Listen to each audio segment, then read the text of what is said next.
এই মুহূর্তের সবথেকে বড় খবর, প্রধানমন্ত্রী নরেন্দ্র মোদী এবং অভিজিৎ বন্দ্যোপাধ্যায়ের প্রথম সাক্ষাতেই বাজিমাত। অভিজিতের হাত দুটি ধরে কি বললেন প্রধানমন্ত্রী নরেন্দ্র মোদী? প্রধানমন্ত্রীর সভায় যোগদান করতে শনিবার দুপুরেই শিলিগুড়ি পৌঁছে গিয়েছিলেন অভিজিৎ গঙ্গোপাধ্যায়। বিমানবন্দরে তাকে স্বাগত জানাতে আসেন স্থানীয় বিজেপি বিধায়ক শঙ্কর ঘোষ।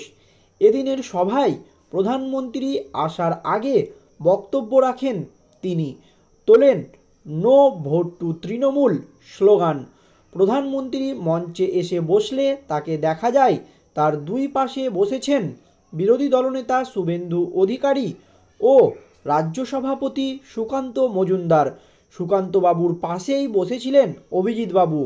মঞ্চে ওঠার পর সৌজন্য বিনিময় শেষ করে প্রধানমন্ত্রী নিজের আসনে বসতেই পাশ থেকে শুভেন্দুবাবু মঞ্চে অভিজিৎ গঙ্গোপাধ্যায়ের উপস্থিতির কথা জানান।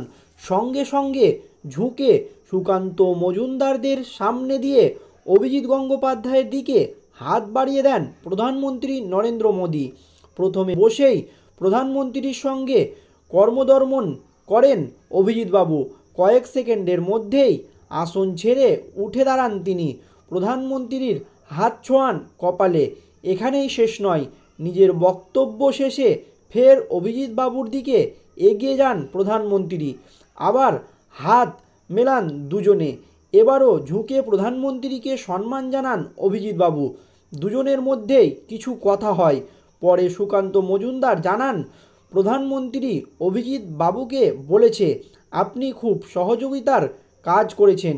বিজেপিতে যোগদান করতেই প্রধানমন্ত্রীর সভায় গুরুত্বপূর্ণ জায়গা পাওয়া ও তারপরে মোদির হাত কপালে ঠেকানোয় অভিজিৎ বাবুর দ্রুত রাজনৈতিক উত্থান হতে চলেছে বলে মনে করছে অনেকেই। তাদের দাবি, বিজেপির সংস্কৃতিতে এই ধরনের সৌজন্য বিনিময়ে বিশেষ ভূমিকা রাখে।